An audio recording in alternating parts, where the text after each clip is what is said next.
Entonces vamos a avanzar, hermanos. Mateo 5, 17. Vamos a leer hasta el versículo 20. En esta semana, hermanos, comenzamos lo que sería la lección 2 de nuestro manual. Espero que les esté siendo bendición a los que lo tienen. Hermana Patía, le mandé el suyo con el hermano Ebede. No sé si hace con Ebede se lo mandé. ¿El manual de la hermana Patía? Ah, bueno.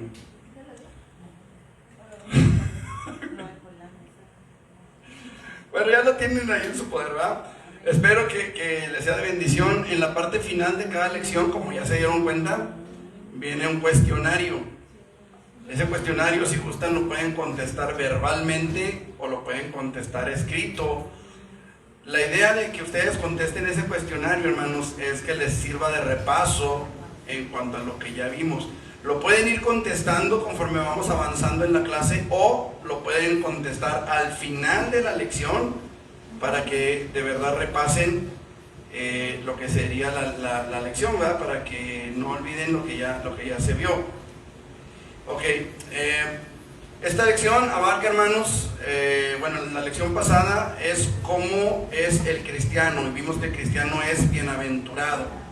Estamos hablando, hermanos, de las enseñanzas de Jesús en el Sermón del Monte. Ese es el tema principal de nuestro estudio. Hoy nos toca comenzar el tema cómo vive el cristiano. ¿Sí? ¿Cómo vive el cristiano? Ya vimos cómo es bienaventurado, es la sal de la tierra, la luz del mundo. Ahora vamos a ver cómo vive el cristiano. Si usted desea una copia de este manual, que la puede tener incluso virtual si usted quiere, o sea, se la podemos mandar por WhatsApp, o si la quiere impresa, se la podemos imprimir sin ningún costo para usted. Nada más usted correría con el gasto de engargolarlo, porque pues van las hojas sueltas. Pero háganoslo saber, ahorita que tenemos hojas, ¿verdad? Porque la hermana nos lo pidió hace rato y apenas se lo pudimos imprimir. Pero ahorita que tenemos hojas, hermanos, háganoslo saber, amén, para podérselo imprimir. Ok, vamos a la palabra, versículos 17 al 20, capítulo 5 de Mateo. ¿Lo tienen? Sí. No penséis que he venido para abrogar la ley o los profetas. No he venido para abrogar, sino para cumplir. Porque de cierto os digo, hasta que pasen el cielo y la tierra, ni una jota ni una tilde pasará de la ley, hasta que todo se haya cumplido. De manera que cualquiera que quebrante uno de estos mandamientos muy pequeños y así enseña a los hombres, muy pequeño será llamado en el reino de los cielos. Mas cualquiera que los haga y los enseñe, este será llamado grande en el reino de los cielos. Porque os digo que si vuestra justicia no fuere mayor que la de los escribas y fariseos, no entraréis en el reino de los cielos. Padre, en el nombre de Jesús venimos delante de tu bendita presencia. Te damos gracias por tu misericordia, por tu gran fidelidad y tu amor para con nosotros. Y queremos suplicarte en esta hora, Señor, que tu Espíritu Santo sea derramado sobre nuestros corazones y que seamos enseñados, Padre, no por el pastor de la iglesia, sino por tu Espíritu Santo, Señor. Por el pastor de los pastores, el único y sabio Dios que reina y gobierna desde la eternidad hasta la eternidad. Enséñanos tú, Dios, guíanos tú, capacítanos para que podamos vivir la vida cristiana como debemos, Padre. En el nombre de Jesucristo, gracias te damos. Danos dirección, Señor, danos tu palabra. Prepara nuestro corazón y reprende todo espíritu de las tinieblas que quiere infiltrarse, Señor, en esta congregación, en el nombre de Jesús. Amén.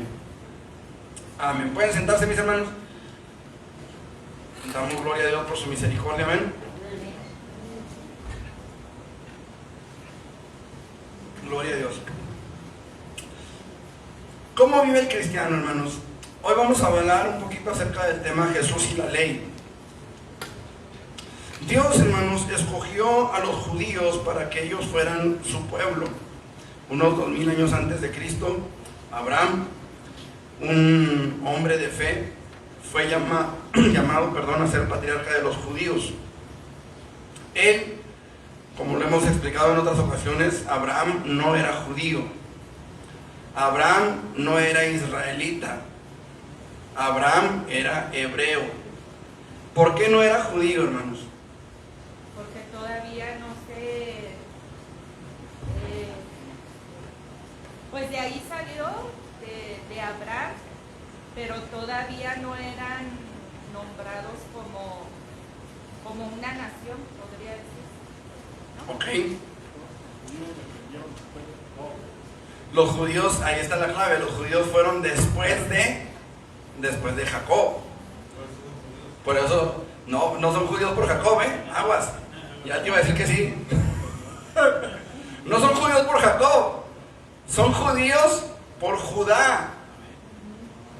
Son judíos por Judá, hermanos. Acuérdense que hubo un tiempo en el que la nación de Israel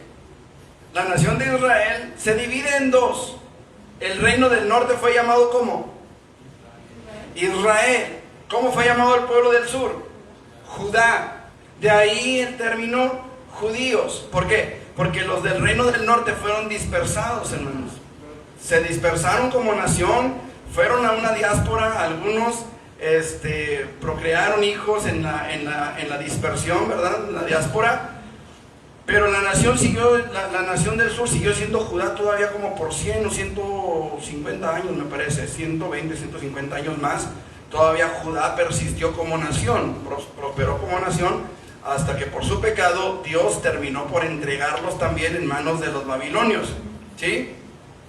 Cuando regresan, ¿a dónde regresaron? A Israel, sí, pero ¿a dónde regresaron? A Jerusalén. Jerusalén era la capital del reino de los judíos, de los del sur. Por eso es que toman el nombre de judíos, por Judá. Entonces Abraham no era judío, Abraham era hebreo. ¿Sí? Ok. Abraham no era israelita. ¿Por qué no era israelita? Era un caldeo, sí, pero ¿por qué no se le puede llamar israelita a Abraham?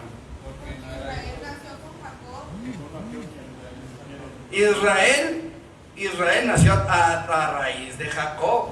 Entonces, de Jacob para acá, y más aún de Israel para acá, después de que Dios le cambia el nombre, a partir de ahí su descendencia empieza a nombrarse como hijos de Israel. ¿Sí? También hijos de Jacob. Pero es a partir de ahí, de que Dios le cambia el nombre, que nace la nación israelita como tal, a partir de que Dios les cambia el nombre. Entonces, Abraham, hermanos, era un hombre caldeo, le decían el hebreo, precisamente porque había cruzado. Eso significa hebreo, el que cruza. ¿Qué cruzó? El río. ¿Cuál río?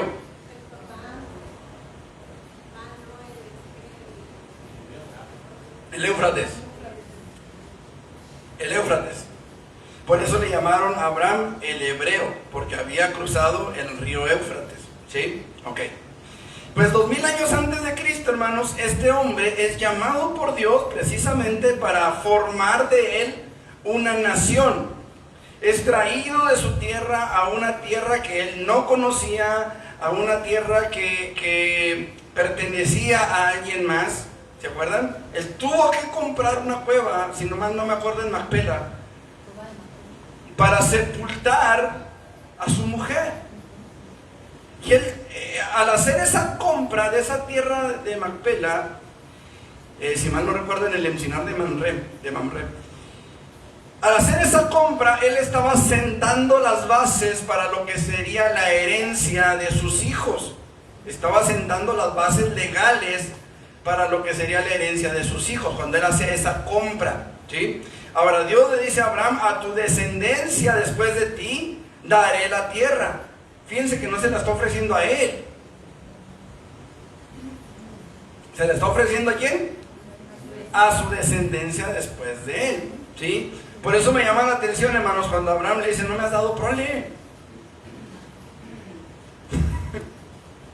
Este Damaseno, el sirviente Eliezer, que se va a ser el que herede todas mis posesiones. Bueno, Dios lo llama para ser patriarca del pueblo de Israel, de la nación judía. Dios cuidó y guió a los descendientes de Abraham, hermanos, hombres como Jacob, Moisés, David y otros. Los guía para que ellos formen esta nación, para que ellos vengan a ser esta nación. Dios le dio al pueblo su ley a través de Moisés. Moisés es conocido como el gran legislador, como el gran libertador de Israel. Es uno de los grandes profetas de Israel, ¿sí? Es por esta razón quizá que Dios permitió que Moisés fuera al monte Tabor, al monte de la transfiguración, para que estuviera presente como testigo legal,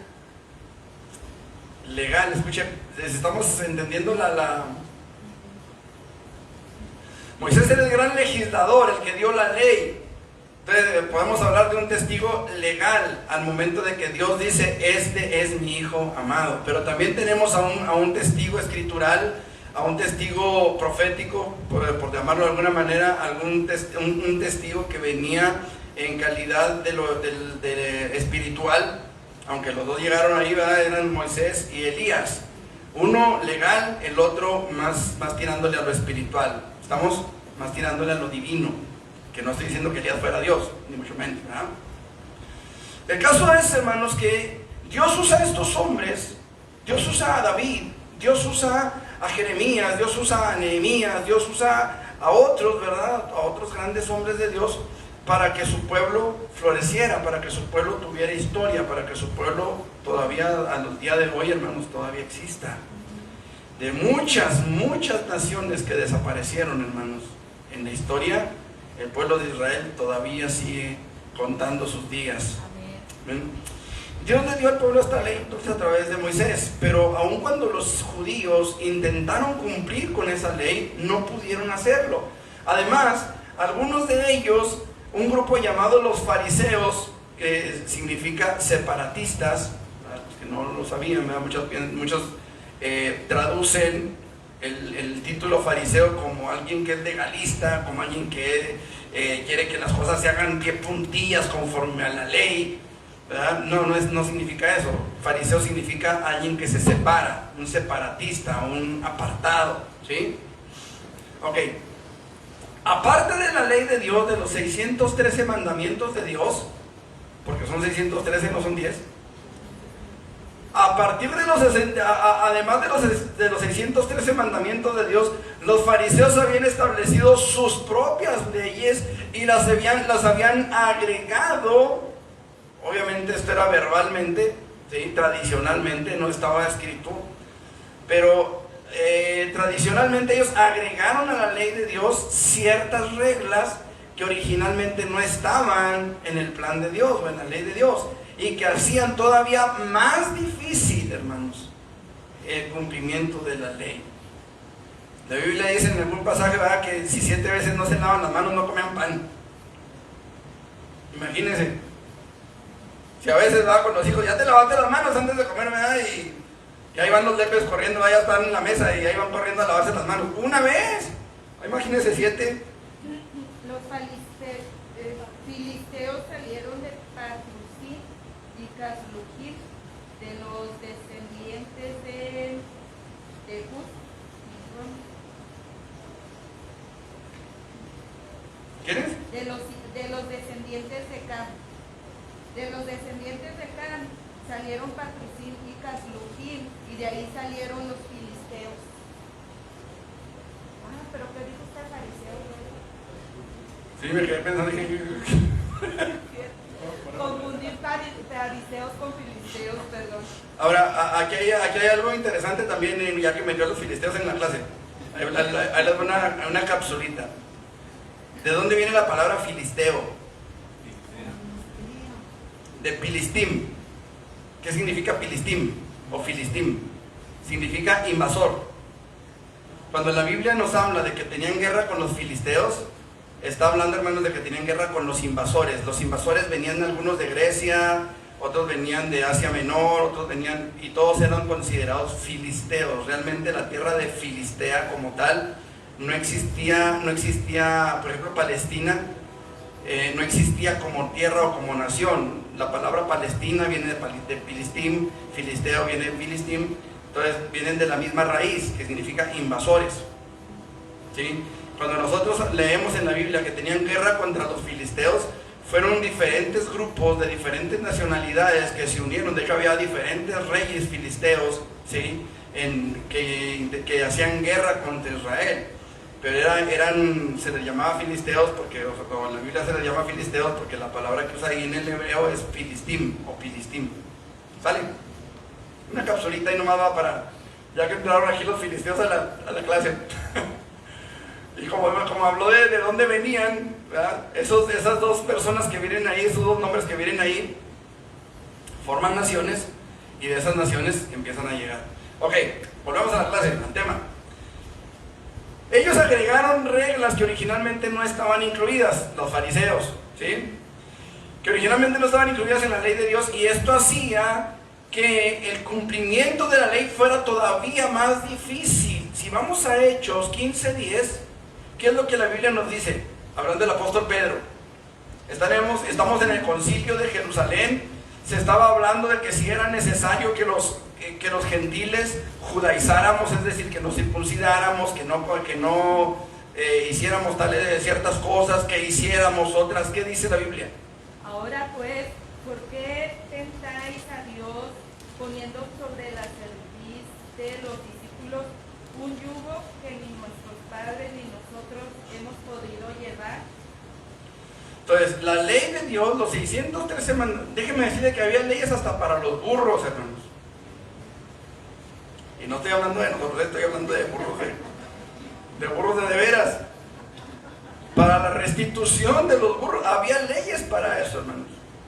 O sea, 613 mandamientos, hermanos, morales, de culto, legales. Bueno, había 613, no más echen. Si con 10 a veces nos damos de topes en la pared. 613 mandamientos, y Pedro dice, no podemos poner sobre los discípulos una carga que ni nosotros, ni nuestros padres. Pedro era un apóstol, hermanos. Pedro era un apóstol, y él dice, ni nosotros, o sea, ni yo, ni nuestros padres hemos podido llevar. El propósito de Cristo, hermanos, es que se cumpla la ley, el requisito espiritual de la ley de Dios. Ese es el propósito de Cristo, hermanos. Miren, hace algunos días, ya casi un mes, de hecho, estaba escuchando un debate entre un pastor y un rabino.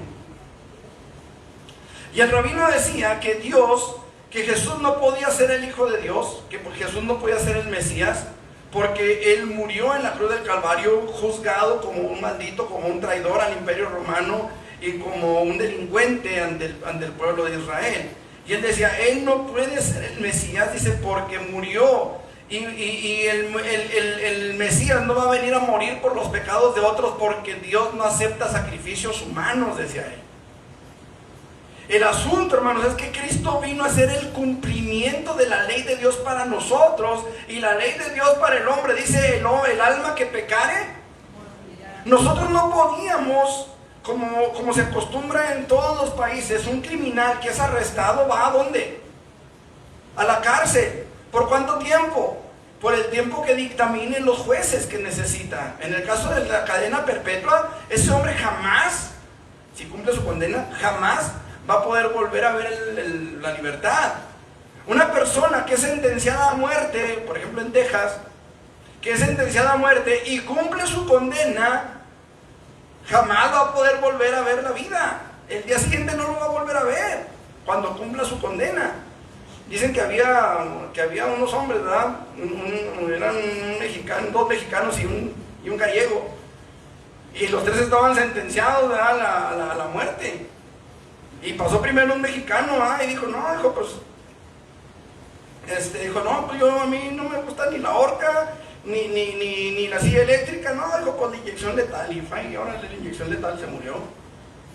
Ve el segundo mexicano, y le dijeron, ¿qué escoges? No, dijo, pues yo la horca no quiero porque me voy a ver muy feo con la lengua de afuera. Dijo, la inyección letal no me gusta. No, dijo, la silla eléctrica. Y la silla eléctrica no servía. Lo sientan en la silla, lo ponen, no, pues no funcionó, y otra vez no, pues no funcionó, y otra vez no, pues no funciona. Y dijo el mexicano, dijo, no, pues yo ya cumplí, ya que la silla no sirva, ya no es culpa mía, pues lo soltaron. Y fue y dijo al gallego, la silla eléctrica no sirve. Dijo el gallego, no, pues la silla eléctrica no sirve, la horca no me gusta, pues la inyección también la inyectaron. Esos que cumplieron cumplieron su sentencia, no volvieron a ver la vida. Nosotros, hermanos, ahorita estamos en la posición del segundo mexicano. Y no porque la silla eléctrica no sirviera, sino porque la sentencia se cumplió, no en nosotros, en un sustituto que fue enviado por Dios para nuestra salvación.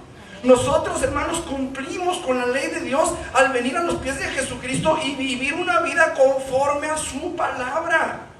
¿Me explico? Yo le decía a mi esposa ayer, Dios ha obrado en nuestras vidas de tal manera que yo no quiero, por una mentira o por un pecado X, echar todo a perder. ¿Por qué, hermanos? Porque Cristo es el cumplimiento de una ley que yo no pude cumplir y no podré cumplirla jamás. Él es el cumplimiento de esa sentencia que pesaba sobre mí. Él pagó el precio, Él llevó la sentencia, Él cargó mis culpas, Él cargó mis enfermedades, Él cargó mi dolor, Él cargó todo lo que yo no podría haber llevado en toda una vida. ¿Me explico? Alguien dijo alguna vez, y si volvieran a nacer, volvería a necesitar el sacrificio de Cristo. Volvería a necesitar arrepentirme. Volvería a necesitar que el Señor limpiara, lavara y cambiara mi vida. Vamos a ver qué dice Romanos capítulo 3, 31 y 8, 4. Romanos 3, 31 y 8, 4.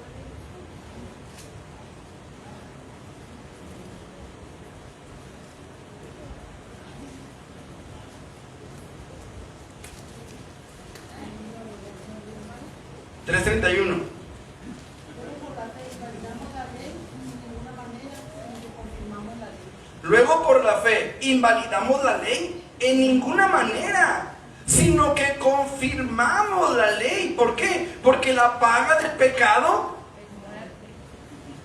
es muerte. Pero la dádiva de Dios, ¿qué es? Vida eterna. ¿Por medio? ¿Y cómo la recibimos? Por fe.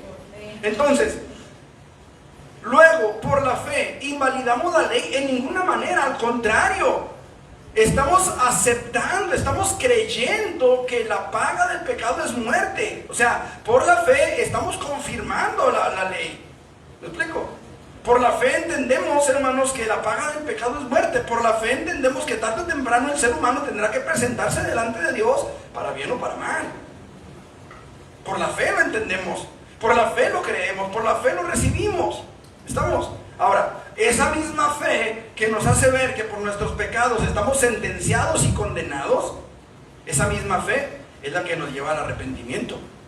Y esa misma fe es la que nos lleva a recibir el perdón de Dios, que fue dado gratuitamente por Jesús en la cruz del Calvario.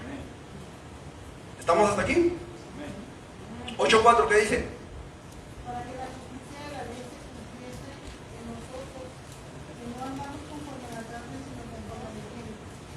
Para que la justicia de la ley, ¿qué dice? Ok, ¿cuál es la justicia de la ley? Que cada uno reciba conforme a su obra. Esa es la justicia de la ley, ¿sí o no? Cuando usted va a trabajar y trabaja, le pagan lo que es justo. Y si no le pagan lo que es justo, por lo menos le pagan lo que usted acordó que le pagaran, ¿sí o no? Yo le decía el otro día, ¿cuándo fue? No recuerdo si los muchachos ahora que se fueron, que los fui a llevar al aeropuerto, yo les decía, a veces, no me acuerdo si fue a ellos o si fue a alguien más, pero yo les decía, a veces entramos a un trabajo, y sabemos lo que nos van a pagar cuando entramos, pero ya que tenemos un tiempito ahí, dicen, que me pagan bien poquito, pero fue lo que acordaron. O sea, te están dando lo justo, ¿me explico? Lo que acordaron, y si no es lo justo, fue lo que acordaste. O sea, tú te comprometiste a trabajar por eso que te están pagando. Y a veces mucha gente dice, no, que me voy a robar esto, me voy a robar aquello, porque luego me pagan re poquito. Pero es que eso fue lo que acordaron. O sea, se te está dando lo que es justo, nos guste o no, porque eso es lo que está estipulado. Si al paso del tiempo nuestros patrones ven y valoran nuestro trabajo, dirán, bueno, pues ahí te va un aumento, ¿verdad? De perrilla. Ahí te va un aumento, ¿verdad? Y a lo mejor nos lo aumentan, luego dicen por ahí, me subieron el sueldo, pero el siguiente piso, porque ahora subieron ese que paga arriba. Nos suben el sueldo conforme a nuestras capacidades, a lo que van viendo que desarrollamos y hacemos, ¿verdad? Y eso también es justo.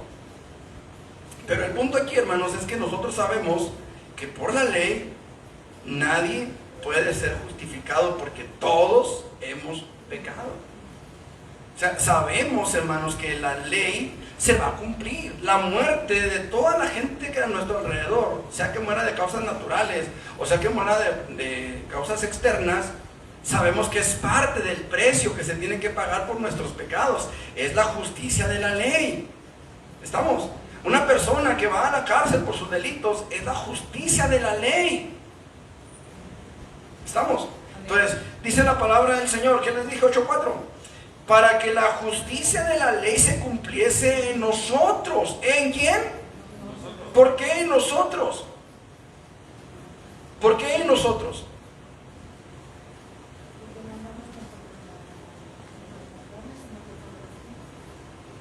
Antes de eso,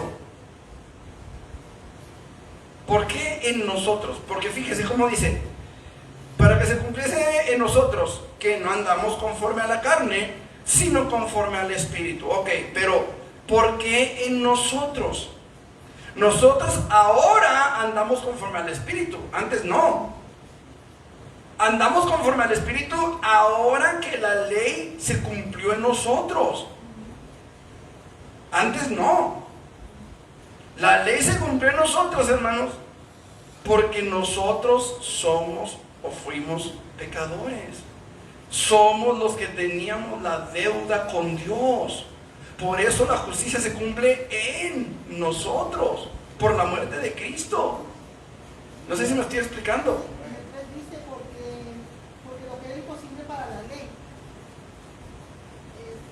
por cuanto era débil por la carne, Dios enviando a su Hijo en semejanza de pecado, y a causa del pecado condenó el pecado en la carne.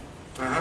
Pero él dice, porque lo que era imposible para la ley, por cuanto era débil por la carne, Dios enviando a su Hijo en semejanza de carne de pecado. Escuche, hay una palabrita ahí que es clave. Semejanza. Semejanza, hermanos. Por esto, hermanos, es que Jesús sí puede ser el Mesías. Porque Él vino en semejanza de carne de pecado, no vino en carne de pecado. Si Jesús hubiera venido en carne de pecado, entonces su muerte hubiera sido por Él. Y jamás hubiera resucitado, exactamente. ¿Me explico? Es ahí donde Pablo dice, ¿dónde estaba muerto tu aguijón? O se puso tu victoria. Sabía la muerte en victoria en Cristo Jesús. O sea, si Jesús hubiera cometido un solo pecado que hubiera cometido, y luego tenía toda la autoridad para poseerlo y ponerlo allá abajo. Pero, oh pobrecito, condenó a alguien con todo su show inocentemente, alguien que es inocente. Y al hacerlo él a su forma culpable, no por eso se volvió culpable. Ajá. Jesús no hizo pecado. Se hizo pecado por nosotros, pero no hizo pecado, que es diferente. Entonces, cuando él bajó a la tierra, fue nacido por el poder del Espíritu Santo, porque no había nada que realmente lo pudiera condenar con una muerte eterna. No había nada que lo pudiera retener en ese estado de muerte. No había nada que lo pudiera retener. Entonces, cuando Cristo muere, es entonces que su justicia, la justicia de Él, nos es imputada a nosotros. ¿Sí me expliqué? Cuando Él muere, su justicia, la justicia de Él, nos es imputada a nosotros. ¿Sí me explico? Porque así como el primer Adán, por eso fuimos todos culpables, y por el segundo Adán fuimos justificados. Ok, entonces, la salvación en Cristo, hermanos, no significa que la ley no tenga ningún valor. Escuche lo que voy a decir o lo que estoy diciendo. La salvación en Cristo no significa que la ley no tenga ningún valor. Más bien, la justificación por la fe apoya la ley de acuerdo con su debido propósito y función. ¿Sí? Miren, mediante su reconciliación con Dios y por la obra regeneradora del Espíritu Santo, el creyente es capacitado para vivir una vida apegada a la palabra de Dios, ¿sí? A la voluntad de Dios. para llevar una vida de justicia delante de Dios. Esto, hermanos, es lo que se considera como honrar y obedecer la ley moral de Dios. Cuando nosotros nos sometemos a la palabra de Dios, es cuando hemos sido justificados. Antes no podemos. ¿O quién de nosotros podía justificarse a sí mismo? ¿O quién de nosotros podía vivir en la voluntad de Dios antes de ser justificado por Dios?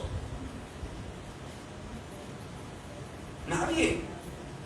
Entonces, cuando nosotros, hermanos, somos reconciliados con Dios por la sangre de Jesucristo que fue derramada en el Calvario, entonces su justicia nos es imputada a nosotros y entonces somos capacitados para vivir una vida en la justicia de Él.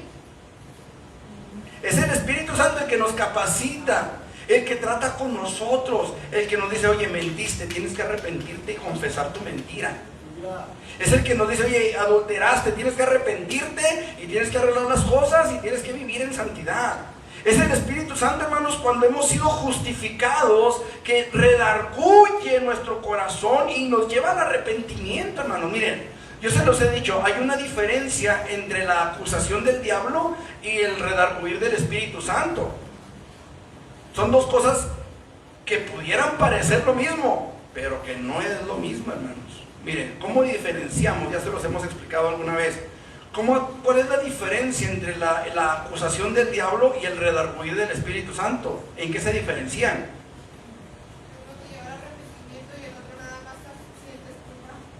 Uno te va a llevar al arrepentimiento, a las rodillas, a pedir al Señor que te perdone, que te levante, que te restaure y que te saque adelante.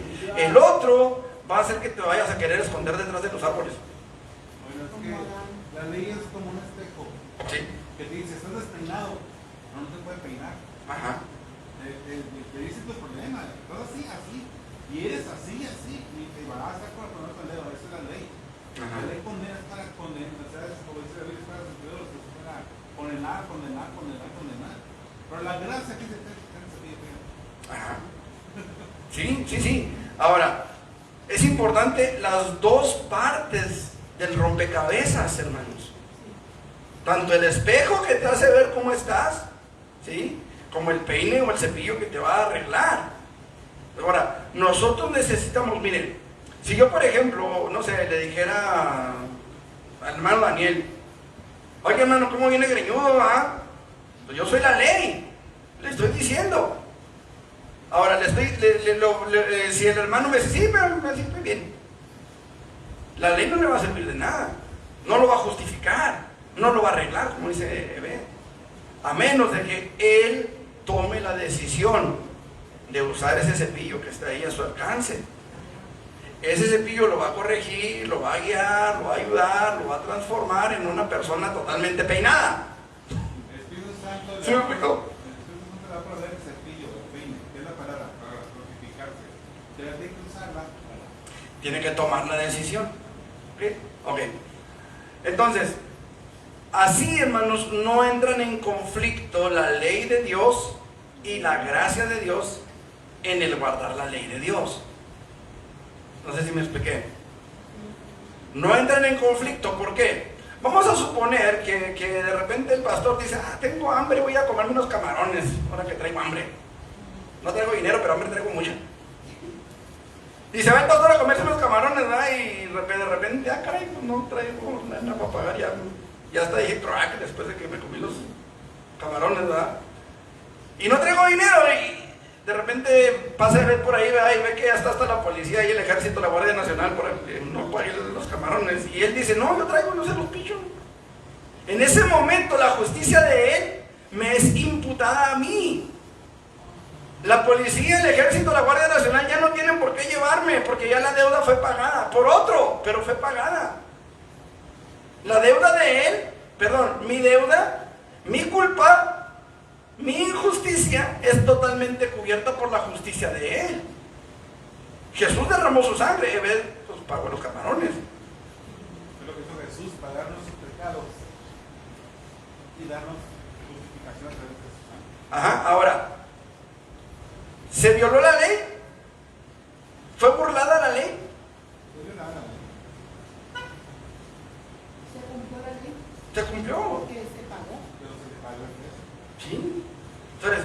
ley queda completamente satisfecha. ¿Por qué? Porque ya se pagó. Y hubo infracción.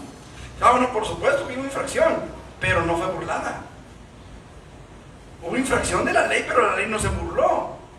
Ahora, suponiendo que me ve que me están llevando ahí, ¿verdad? Y él decide no pagar, pues yo voy a tener que ir a la penny, a la cárcel. Y la ley no va a ser burlada. Se va a cumplir la ley. ¿Me explico? Ahora, ¿cómo se va a cumplir la ley en su vida? Usted que está en internet, ¿cómo se va a cumplir la ley de Dios en su vida? La ley se puede cumplir de dos formas, ya lo vimos. En el Calvario, a través de Jesucristo, que llevó nuestros pecados, o usted o nosotros tendremos que pagar por nosotros mismos en el infierno. ¿Cómo se va a cumplir la ley de Dios en nuestras vidas? Depende de nosotros. Ah, no, ¿cómo que va a pagar Él por mí? No, tan loco, no, a mí anda a la cárcel. ¿Quién diría eso?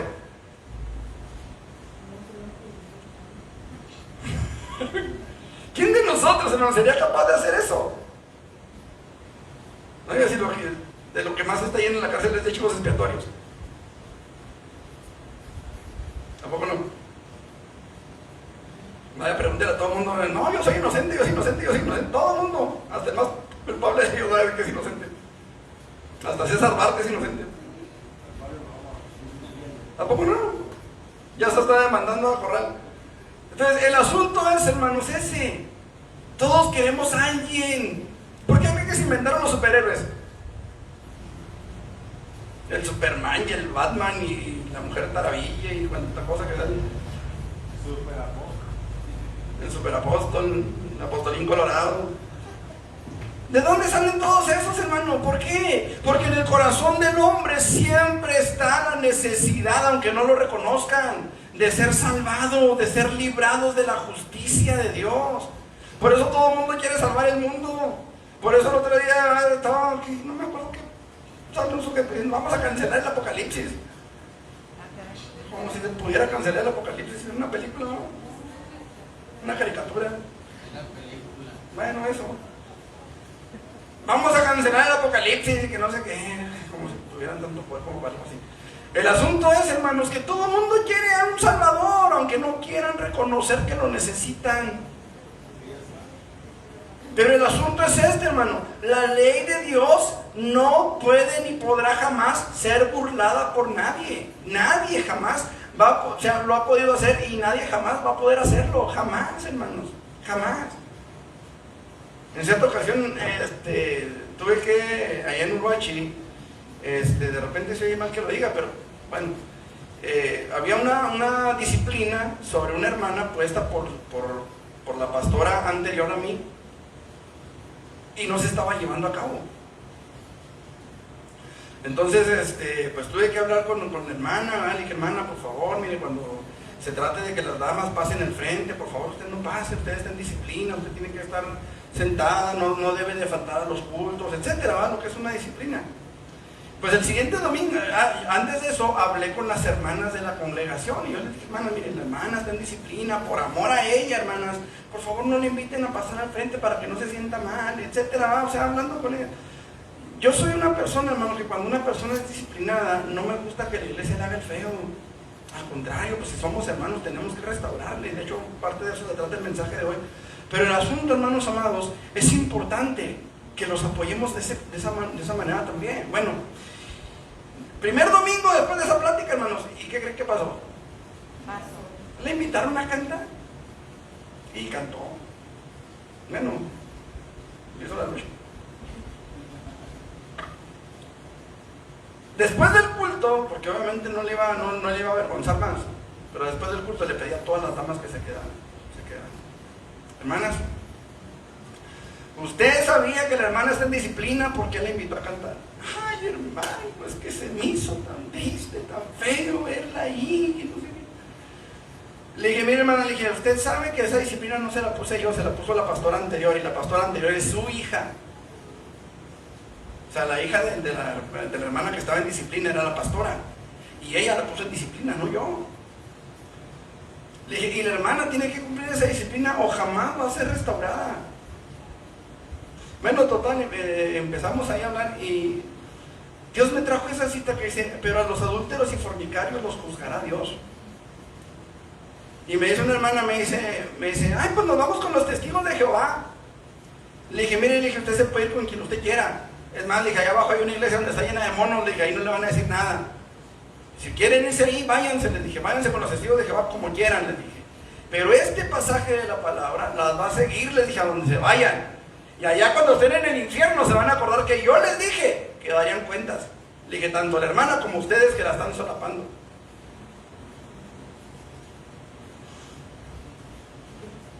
Se quedaron.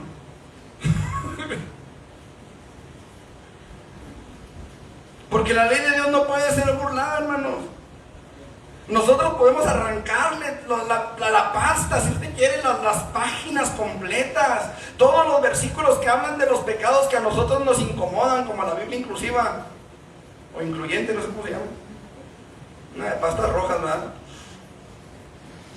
Y no digo que todas las Biblias de pastas rojas lo sean, pero esa Biblia, la Biblia incluyente, quitó de la Biblia todos los versículos que hablan en contra de ciertos pecados sexuales, homosexualismo, por ejemplo, para hacer una Biblia incluyente, una Biblia que incluya a todos los géneros del abecedario. Pero hermanos, la palabra de Dios es la palabra de Dios y nadie se puede burlar de ella, y usted puede borrarle pasajes enteros si usted quiere, pero Dios todavía seguirá diciendo lo mismo, y en el corazón de Dios todavía estará siempre lo mismo. Y la ley de Dios no podrá ser burlada ni por usted, ni por mí, ni por nadie. Y llegará el momento, hermanos, en el que tengamos que rendir cuentas delante de Dios por todas las cosas que hayamos hecho o por aquellas que hayamos omitido de la palabra en nuestras vidas. Porque la palabra de Dios no puede ser burlada. Repito, la ley de Dios se ha de cumplir en nosotros de dos maneras. Nada más hay dos formas en las que la ley de Dios se va a cumplir en nuestras vidas. Número uno, en la cruz de Cristo. En el sacrificio de Cristo se cumple la ley de Dios para nosotros, en nosotros. Amén. Amén. Número dos,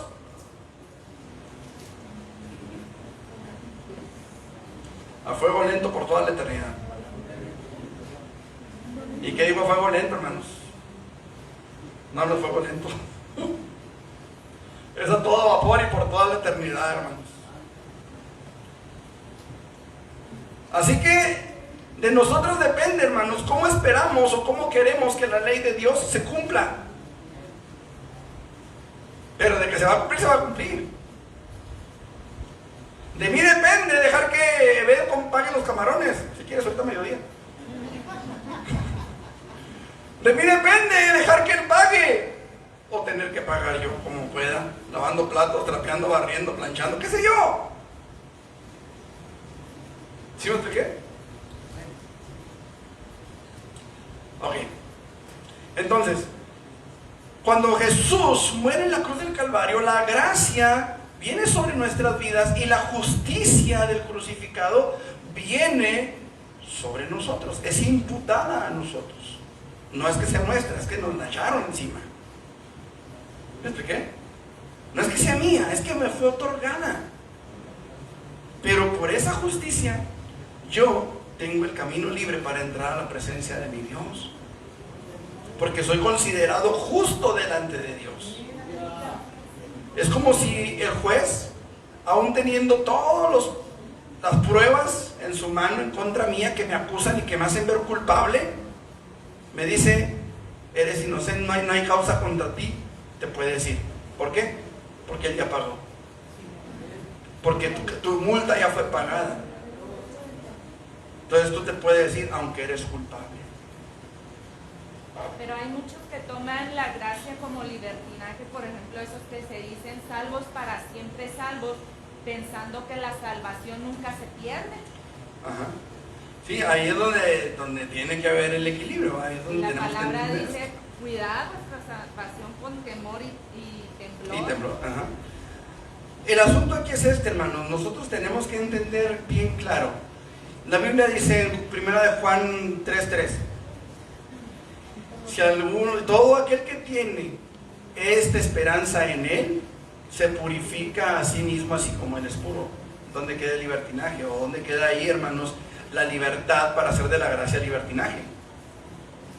Si yo tengo esta esperanza, si yo tengo la fe de que voy a ser salvo, yo tengo que vivir conforme a esa esperanza.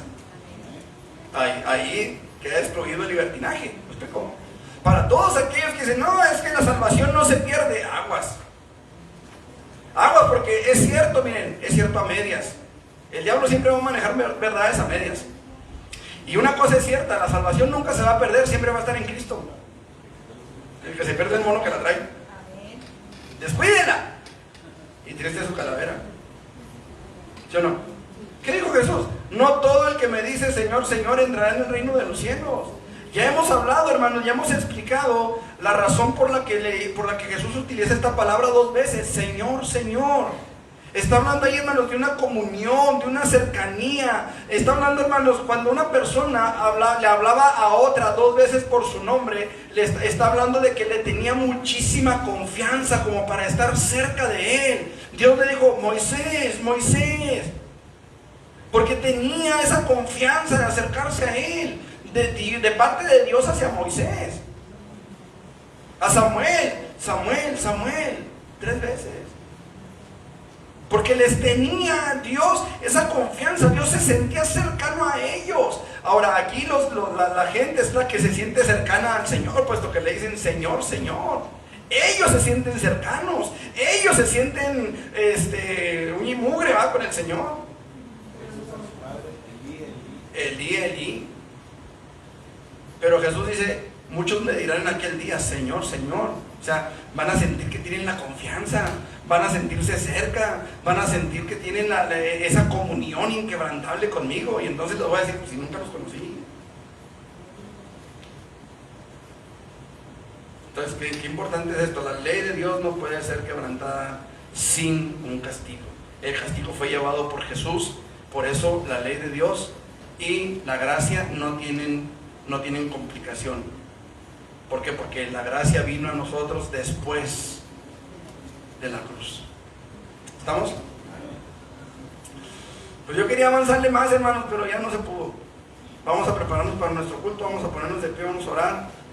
Vamos, hermanos, también a pedirle a Miguel que después de la oración nos pongas ahí el video lo transmitan, por favor.